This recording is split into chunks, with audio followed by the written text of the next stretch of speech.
Chères sœurs, la confiance n'exclut pas la méfiance. Priez sans cesse de ne pas tomber dans une naïveté extrêmement risquée, comme la tata de cette histoire l'a dit en ses propres mots. Ce monsieur, qui était le père de son propre enfant, partait toutes les nuits pour faire des choses à son enfant. Partait toutes les nuits pour pouvoir nourrir de l'énergie de son enfant, ce serpent qu'il avait hérité de son défunt père. Bienvenue pour une nouvelle HVM nommée Histoire vraie et ou mystique. Je vous invite à écouter cette histoire très attentivement parce qu'il y a peut-être certains d'entre vous qui se retrouvent dans des histoires comme ça, mais qui ne sont pas encore au courant.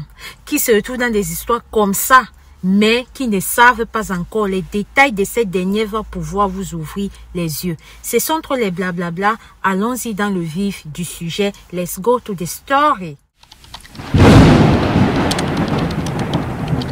Je suis camerounaise d'origine. À l'époque des faits, je venais à peine d'avoir mon bac. Et j'ai eu la chance de passer à un concours de mon pays. Alors quand je passe ce concours-là, c'est comme ça que j'ai dû laisser ma ville où j'habitais avec ma famille, mes parents, mes frères et sœurs pour aller dans cette ville-là, histoire de poursuivre ma formation. Quand j'arrive là-bas, je tombe sur celui qui allait être le principal protagoniste de cette histoire, donc le père de ma fille.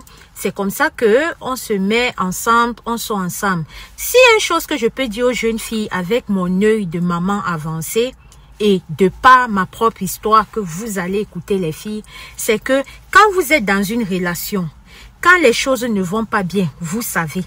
Quand vous êtes dans une relation saine, vous savez. Alors si vous êtes dans une relation que vous vous rendez compte que ça ne va pas, ne forcez pas. Parce que tout ce qui m'arrive ici, dans cette histoire-ci là, c'est parce qu'à un moment donné, j'ai vu des signes que j'ai refusé de comprendre. C'est parce qu'à un moment donné, j'ai vu des choses, mais j'étais tellement dans une naïveté extrême que je me suis dit que non, voilà. Et aussi, il y avait l'amour, le cœur. J'ai mis le cœur, comme on dit souvent. Alors, comme je vous disais tantôt, j'ai rencontré ce gars-là. Les choses n'étaient pas toujours roses. En un seul mot, il y avait tout qui faisait, qui concourait à me montrer que je suis au mauvais endroit et avec la mauvaise personne, mais je n'ai pas laissé. Malgré le fait que mes parents m'ont avisé, m'ont dit que ce gars-là, leur famille-là, ils ne sont pas bien. Je n'ai pas laissé, je suis toujours restée.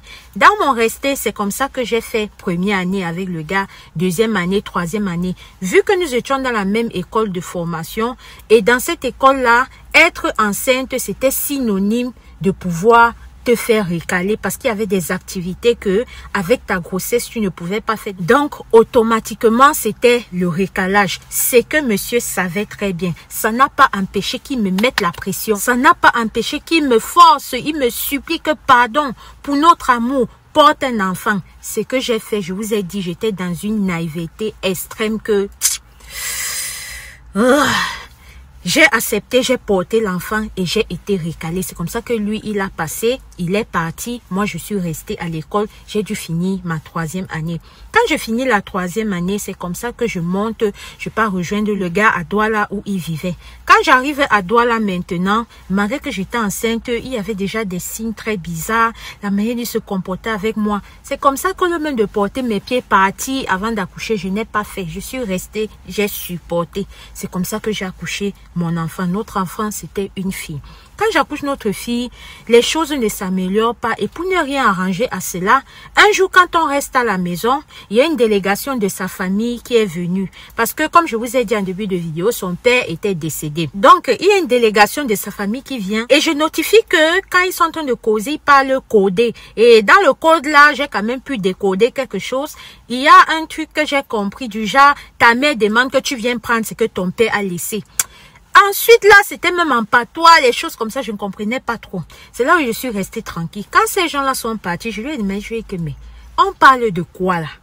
On te demande de venir chercher quoi que ton père avait laissé. Ah, machin, il m'a tourné comme ça, tac, tac, tac, tac, tac. Il ne m'a pas dit, je suis restée tranquille. C'est plus tard que j'ai compris ce qu'il fallait qu'il aille chercher. C'est plus tard que j'ai compris où est-ce que j'avais mis mes pieds. On poursuit l'histoire. Alors, c'est comme ça qu'on est resté. Les mauvais traitements, tout ça ne changeait pas de jour en jour. Ça ne faisait que s'empirer. Je me suis un jour décidé que assez, j'en ai assez. Je suis rentrée chez nous en famille. Quand je rentre chez nous en famille, c'est comme ça que je suis restée, j'ai élevé l'enfant et tout et tout. Un jour, je reste, c'est sa mère qui m'appelle, elle me fait comprendre que ouais, ma fille, si c'est que tu ne parles pas avec mon fils, qu'est-ce que moi j'ai à y voir?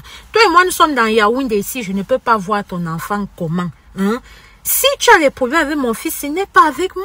Amène-moi au moins l'enfant pour que je voie l'enfant. Avec mon cœur de maman, j'ai compris un peu sa situation. C'est comme ça que j'ai décidé que, ok, je vais venir avec l'enfant. Quand je pars avec l'enfant, pour que vous compreniez ce qui est en train d'arriver, la suite de cette histoire, j'ai tellement été choquée, mais à un point, quand je pars avec l'enfant, j'ai juste pris son habit, genre si elle fait un pipi sur elle, je vais lui changer sa nourriture juste pour le peu de temps que nous serons là-bas. Alors quand on arrive, la maman, elle a tellement supplié que oh, ça fait longtemps, j'ai pas vu l'enfant. Pardon, laisse-moi l'enfant, je dors seulement avec l'enfant un peu. Demain tu peux venir chercher l'enfant et tout et tout. Toujours avec mon cœur de mère, j'ai compris, j'ai dit ok maman, il n'y a pas de problème, c'est aussi votre enfant. C'est comme ça que j'ai laissé l'enfant, je rentre.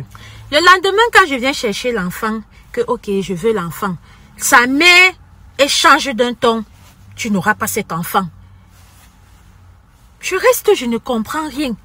Que si tu veux cet enfant, tu dois me taper, tu dois me passer dessus. J'ai regardé la mère là comme ça là. J'ai dit dans ma tête que si elle doit mettre la main sur la femme, c'est seulement la rip. J'ai repris mes esprits, j'ai dit que maman, s'il te plaît, on m'a pas éduqué comme ça. Je ne peux pas mettre la main sur toi et tu sais que je ne peux pas le faire. Mon enfant est où? Donne-moi mon enfant, je vais rentrer avec elle. Je t'ai dit que si c'est que tu veux ton enfant, tu dois me passer dessus. Ah!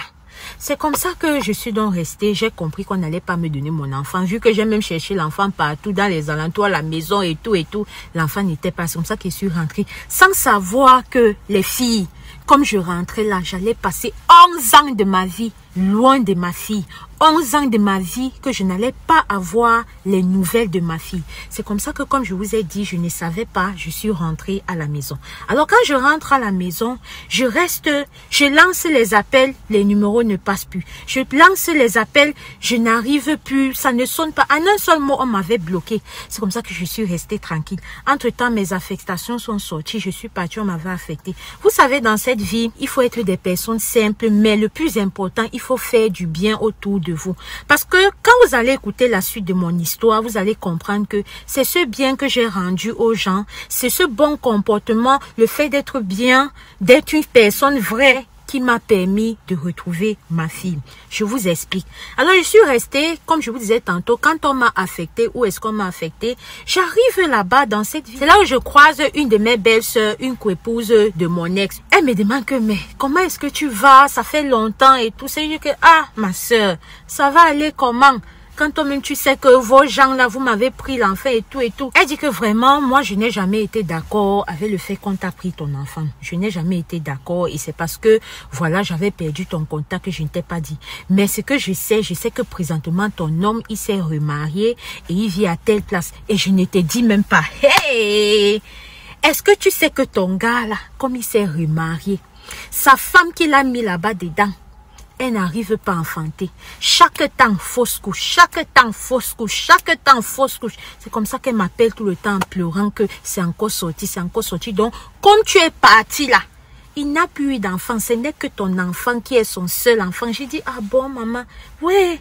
Qu'est-ce qui s'est passé pour que sa femme tout le temps, elle est fausse couche comme ça? Qu'est-ce qui ne va pas? Et ma fille, comment est-ce qu'elle va? C'est là où elle me fait comprendre que ça fait longtemps, moi aussi j'ai quitté la ville là. Donc je n'ai plus de nouvelles de ta fille. Mais si vraiment tu veux aller pour récupérer ta fille, essaie un peu de regarder à telle place. C'est comme ça qu'elle me dit et on se sépare. Ce qui fait que je me lève comme un homme, que je me lève comme une guerrière, c'est que constamment les nuits, j'écoutais les pleurs d'un enfant. Et je me suis dit que c'était ma fille. Et par la suite de l'histoire, vous allez comprendre.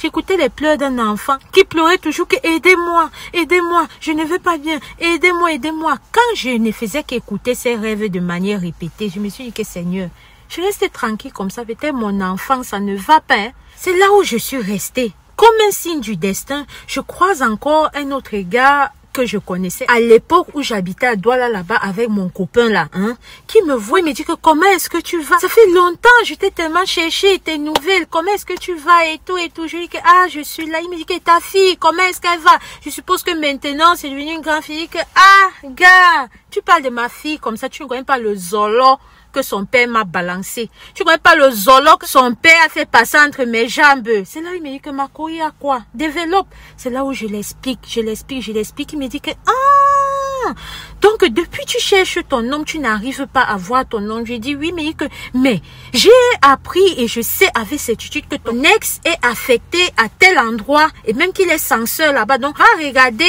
entre ces endroits-ci là comme ça, je pense que tu vas le trouver là-bas. Alors quand il me dit ça, le tout, s'il a en plus des rêves que je faisais, j'ai décidé que non, même si ma fille est où, même si c'est là ce canvas, je vais retrouver mon enfant.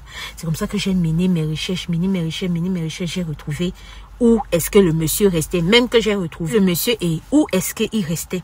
C'est comme ça que j'appelle mon frère, je lui dis que voilà, j'ai retrouvé l'enfant. S'il te plaît, j'aimerais que tu viennes avec moi pour qu'on parte, je parte voir l'enfant.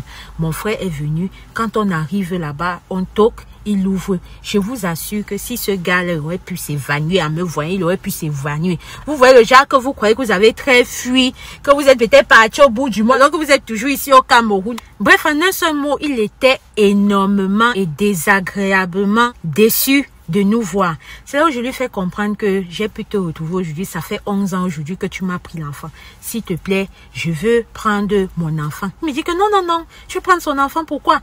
Après avoir abandonné ton enfant, tu veux prendre ton enfant, pourquoi? M'avancer tous les mots, des pavés, des mots. Bref, il ne m'a pas laissé avec l'enfant. C'est comme ça que je suis rentrée dans ma ville où j'étais. J'ai voulu le traîner en justice. Il y a une tante à moi, une soeur à moi qui travaille au tribunal qui m'a dit que non. Généralement, les trucs de justice avec les enfants ici, c'est pas bien. Ce que je te conseille plutôt, c'est de faire tout pour avoir la garde de ton enfant. Elle m'a montré comment constituer le dossier. J'ai tout fait. J'ai déposé. À chaque fois qu'on invitait bon monsieur aux audiences, il ne venait pas. Ce qui fait qu'avec tous les éléments que j'avais mis et tout, et le fait qu'il ne venait pas, on m'a confié la garde de l'enfant. Quand on me confie la garde de l'enfant, je l'appelle, il ne veut pas me donner l'enfant. C'est comme ça qu'on repart encore au tribunal. J'explique encore les faits. C'est là où maintenant la personne du tribunal fait comprendre que, ok, comme moi, entre-temps, je m'étais remariée, j'avais eu d'autres enfants et que lui, présentement, jusqu'à l'époque là, il n'avait pas d'enfant. Il était judiciable que l'enfant reste avec lui durant l'année et que j'ai récupéré l'enfant pendant les congés. Donc, l'enfant sera avec moi 5 mois, il sera avec l'enfant 6 mois. Bref, dans les 12 mois de l'année, j'aurai l'enfant 5 mois. C'est comme ça qu'on s'est mis d'accord. C'est que monsieur devait respecter. Alors, je suis restée tellement ma fille me manquait. Quand j'ai calculé l'année scolaire et que j'ai vu que les congés étaient déjà là, j'atterris devant sa porte un matin à 6 heures. Il ouvre la porte, c'est nous qui voit. Monsieur fait tout. Il invente tout ce qui passait par sa tête pour ne pas me donner l'enfant. Que oh non, l'enfant ne peut pas partir parce qu'il y a des cérémonies de dons à l'école. On doit donner les enveloppes, les sacs, les cahiers pour la nouvelle rentrée scolaire. Je lui demande que c'est en quelle période. Il me dit, je lui dis que papa, donc, tu veux me dire que comme je suis devant toi en fin juin, si là, je dois rentrer, attendre mon enfant en août après qu'on ait donné ces enveloppes-là. Les enveloppes-là, c'est combien? Il dit 40 000 francs. Il dit que donc c'est pour 40 000 francs que tu veux me priver de mon enfant. Il n'y a pas de problème. On va prendre l'enfant, on va partir. La période venue là, tout ce que tu as cité, l'enfant va revenir avec. Voilà comment il me remet l'enfant. Quand il me remet l'enfant, en fin juillet, il m'appelle déjà pour me dire qu'il veut l'enfant. Je suis restée un jour comme ça, je dis que mais c'est quoi ce truc que ce gars ne peut pas me laisser avec l'enfant? Qu'est-ce qui se passe? Pourquoi il a cette envie de toujours avoir l'enfant près de lui? Pourquoi il a cette envie de toujours garder l'enfant? J'allais le comprendre très bientôt. On poursuit. Famille. C'est comme ça que bien que mal, j'ai pu rester avec l'enfant et on est parti donner l'enfant. Quand on est parti donner l'enfant, et j'ai failli oublier, la première fois que j'ai pris contact avec mon enfant, je me rends compte que mon enfant avait un teint jaunâtre. Mon enfant avait la tête comme ça. Mon enfant, en un seul mot, était comme s'il était drépanocyté alors qu'elle n'était pas. Alors que c'était le seul enfant qu'il avait dans cette maison. Vu que je vous ai dit que sa femme ne pouvait pas garder d'enfant, chaque fois ça sautait. Je me suis posé la question que mais est-ce qu'il me hait à ce point pour que le seul enfant que tu aies dans ta maison, qu'elle soit si débraillée que ça ressemble à une drépanocyté? Bref, vous allez comprendre à la suite de l'histoire pourquoi mon enfant avait ce teint-là, pourquoi elle avait cette mine et tout. Alors, c'est comme ça que pendant un moment, on s'est échangé l'enfant et fut venue encore une autre période où elle est venue en vacances. Sauf que cette période-là, j'attends qu'il vienne récupérer l'enfant, il ne vient pas prendre l'enfant. Du coup, j'ai dit que j'ai inscrit l'enfant à l'école, c'est comme ça qu'elle est restée avec moi et avec mon époux que j'avais. Et entre-temps, j'avais accouché la deuxième fille. Un jour, je reste, j'attends que l'enfant rentre à 11h, l'enfant ne rentre pas. Je pars pour récupérer l'enfant, me fait comprendre que sa grande soeur, donc ma fille des faits ici, là, de cette histoire, est déjà venue chercher l'enfant. Je reste à 13h, l'enfant ne rentre pas, il rentre vers les 13h et quelques. Quand il rentre, je lui demande que tu étais où? Elle me dit que non, on n'était pas encore sorti. Je dis que non, vous étiez déjà sorti. J'étais là-bas à telle heure, vous étiez déjà sorti. Tu étais où? C'est là où elle me dit qu'elle s'est arrêtée chez une camarade et tout. Vu que quand j'ai récupéré ma fille dans les mains de son père, comportement, éducation qu'ils avaient donné à l'enfant là, non. Je ne voulais pas que je vais rester que ta fille a fait ci, ta fille a fait ça. J'ai dit à mon enfant que quand tu pars à l'école, tu pars, tu reviens, c'est la maison. Donc du coup, je lui ai demandé que tu étais où? Parce que j'étais là-bas. C'est là où, comme elle me mentait, je lui ai dit, ok, va m'appeler ta copine, là, tu reviens ici avec elle. C'est comme ça que l'enfant est parti, elle n'est pas revenue. Elle a passé la nuit dehors. Au fond de moi, je n'avais pas peur parce que je me suis dit que Seigneur, il faudrait que je découvre réellement en profondeur le cœur de mon enfant. Mon cœur n'a pas paniqué. Je savais que si elle était en danger, j'allais le ressentir. Alors, le lendemain, je reste, c'est toute la famille de son père, sa mère et tout ça qui atterrit pour me dire que, oh, j'ai maltraité l'enfant, que comment est-ce que l'enfant dort dehors, je ne m'inquiète pas, que l'enfant est en train d'errer dans la rue. C'est comme ça qu'on a vu l'enfant, on a dit viens dormir. Elles m'ont sermonné. C'est plus tard que l'enfant, avec un peu de temps, m'a fait comprendre que maman, tu te rappelles tel jour là, non. J'étais partie chez tantine telle. Moi, je ne savais pas que sa tante là était dans notre quartier. C'est comme ça que l'enfant me fait comprendre que j'étais partie chez tantine telle. Et quand tu m'as dit que va chercher ta copine, je suis arrivée là-bas, que maman veut te voir, elle a refusé, elle m'a calé pour que je dorme. Donc, vous voyez comment les gens là, ils ne voulaient pas me lâcher. On est resté, on a continué à rester et tout. Un jour, je reste, voilà, c'était la fête des pères. Et j'ai décidé que, ok, ma fille va appeler son père pour la fête de père. J'ai pris le téléphone, je lui ai dit que, appelle ton père. C'est comme ça qu'elle a appelé son père. On était là le 15 juin. Le 26 juin, je reste, c'est sa soeur avec qui je parle encore là, qui me dit que, est-ce que tu sais que le père de ta fille est décédé? J'ai dit que décédé comment?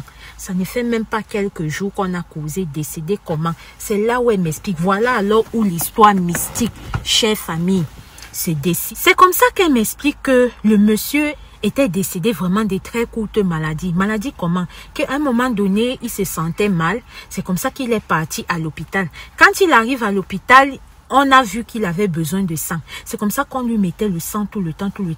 Le jour où l'hôpital a vraiment dit que quand c'est trop, c'est laid. Ceci là, ça ne ressort plus de l'hôpital. C'est que ce jour-là, on met 4 poches de sang au gars. C'est comme s'il n'a rien. C'est là où un docteur est venu là et que, mais tu sais de quoi tu souffres? Pourquoi vous venez nous fatiguer si quand vous savez de quoi vous souffrez? En plusieurs années de carrière, on met 4 poches de sang à quelqu'un, c'est comme s'il n'a rien eu. On te regarde, le sang là pas ou non. Levez-vous, vous rentrez. Et ce que tu as là n'est plus de notre ressort. C'est comme ça qu'il est arrivé à la maison. On l'a pris maintenant pour aller chez les féticheurs.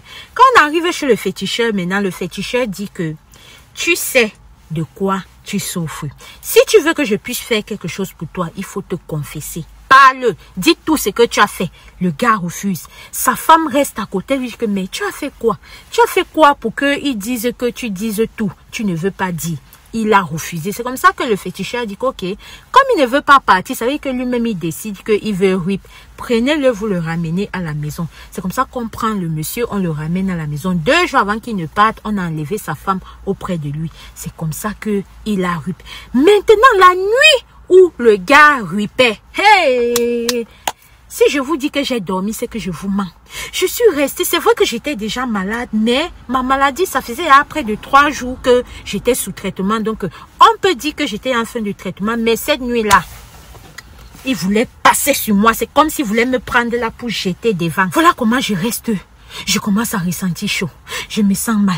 La fièvre monte. Je n'arrive pas à respirer. C'est comme ça qu'elle dit à mon mari que papa, pardon, va dehors. Tu prends le roi des herbes, tu me presses ça là bien, ça fait le jus. Tu me donnes, je vais boire. C'est comme ça que quand je bois ça, ma fièvre pas. Maintenant, c'est que je n'arrive plus à respirer. Je n'arrive plus à respirer. C'est là où je me suis levée. J'ai dit que Seigneur, je ne sais pas ce qui est en train de se passer, mais tu sais que je n'ai jamais fait du mal à quelqu'un. Tu sais que même intentionnellement, je n'ai jamais pensé du mal à quelqu'un. Ce qui est en train de m'arriver là, si c'est quelqu'un qui me veut, comme je n'ai jamais pensé du mal à quelqu'un, pardon, protège-moi, je ne connais rien. Je suis innocente, j'ai les mains propres. Après que je finisse de parler comme ça là, on entend seulement sur notre toiture quelque chose qui tombe comme tout. Mais avant ça, il y avait 2 chats qui étaient en train de se bagarrer comme des humains. Eh, vous allez comprendre l'affaire ici là. C'est comme ça que le jour s'est levé. Donc quand celle-là maintenant m'appelle pour me dire ça, c'est là où elle me fait comprendre que après qu'il soit décédé, ils sont allés regarder façon hein, dans un système. C'est là où on a fait comprendre que le monsieur là, au fait, il utilisait l'énergie de ma fille pour nourrir le serpent qu'il avait hérité de son défunt père. Que quand ma fille dormait toutes les nuits, il partait faire des choses façon à ma fille. Comment tu peux faire ça à ton propre sang? J'ai eu mal, mon cœur m'a fait mal. Et pour pouvoir vraiment mettre une touche de vérité à cela, quand je reste, j'ai dit à ma fille que voilà mon bébé, ton père est parti et tout. On reste, elle a pleuré et tout ça. Un jour je reste, elle me dit que maman, j'ai quelque chose à te dire. Je lui dis que quoi ma chérie? Elle dit que je ne sais pas, mais je viens de me rappeler cela. Je lui dis que qu'est-ce que c'est mon ange? C'est là elle me fait comprendre que quand j'habitais chez papa, toutes les nuits, il venait dans notre chambre. Et quand je le voyais souvent, je lui dis, mais que papa, tu fais quoi ici? Qu'est-ce que tu fais? Il me dit que non, il y a tel qui est tombé du lit, je viens la retirer. Dans un seul mot, toutes les nuits, monsieur partait dans la chambre de ma fille pour tirer son énergie, lui faire certaines choses. Vous voyez un peu, hein, je ne vais pas entrer dans les détails. Lui faire certaines choses. Et c'est comme ça que les nuits où l'enfant le voyait, il disait que il est venu arranger la nièce de sa femme qui restait là-bas, qu'elle tombait toutes les nuits. Ce que moi-même j'ai compris à l'instant, c'est que ma fille avait son esprit d'enfant, elle n'a pas compris. Mais moi, là, j'ai eu encore la confirmation de ce qu'on disait que, oh, donc c'est ce qu'il faisait à notre fille. Sinon, comment sa femme elle-même n'a pas pu allumer son cerveau? Comment sa femme elle-même n'a pas pu réfléchir que mais ça c'est quelque chose vraiment qui est bizarre, c'est quelque chose qui n'est pas normal. Sinon, comment est-ce que moi, ma nièce tombe toutes les nuits? C'est mon mari qui part l'arranger. C'est là où j'ai compris qu'elle-même, elle était un genre. Si ta nièce habite dans une maison, tous les nuits on dit qu'elle tombe, tu ne comprends même pas comment elle pleure et qu'elle tombe. Et même si c'est qu'elle tombe toutes les nuits, pourquoi vous ne changez pas de position au lit? Pourquoi ce n'est pas toi la femme qui part dans une chambre d'enfant-fille arranger cela? Pourquoi c'est ton mari? C'est quand même ta nièce. Bref, non, j'ai compris tout ce qui s'est passé. Mais je rends gloire à l'Éternel parce que après tout ça, avec les prières et tout, ma fille se porte tellement bien. Et au jour d'aujourd'hui, elle a tellement grandi. Des petites formes de femmes sortent là sur elle. Je viens tellement de loin avec ma fille, Madame Alicia. Je viens tellement de loin avec ma fille. Mais je remercie le Seigneur que malgré tout ce qui s'est passé, j'ai pas perdu ma fille. Ma fille est en bonne santé. Elle a toutes ses grâces vraiment. Et je dis toujours que c'est parce que je sais que je suis une femme qui ne pense pas du mal de quelqu'un, parce que je suis une femme vraiment qui est bien avec tout le monde, un seul cœur, que je pense que c'est ça qui a aussi protégé ma fille et qui a permis que malgré tous les intempéries de cette vie, elle et moi on a pu être réunis. Aujourd'hui, ma fille va bien, elle se développe bien, il y a l'entente entre elle et ses demi-frères et mon mari, c'est une fille tellement adorable. Alors là, c'était mon histoire. J'espère vraiment que ça va vous apprendre quelque chose de nouveau. Et comme j'ai dit en début de vidéo, n'ayez pas ce genre de naïveté que j'ai eu et à un moment donné, quand ça ne va pas, vous connaissez, ne forcez pas. Parfois, c'est le Seigneur qui est en train de vous prévenir que où tu mets ton pied là, ce n'est pas bon, mais on n'écoute pas le plus souvent. Donc là, c'était mon histoire. Shalom. Alors la famille, ça c'était l'histoire de notre tata. Tata, je sais que peut-être j'ai oublié certains détails, mais je sais aussi que j'ai partagé les points vraiment cruciaux de ton histoire. Si c'est le cas, tu me pardonnes, hein, ça peut arriver.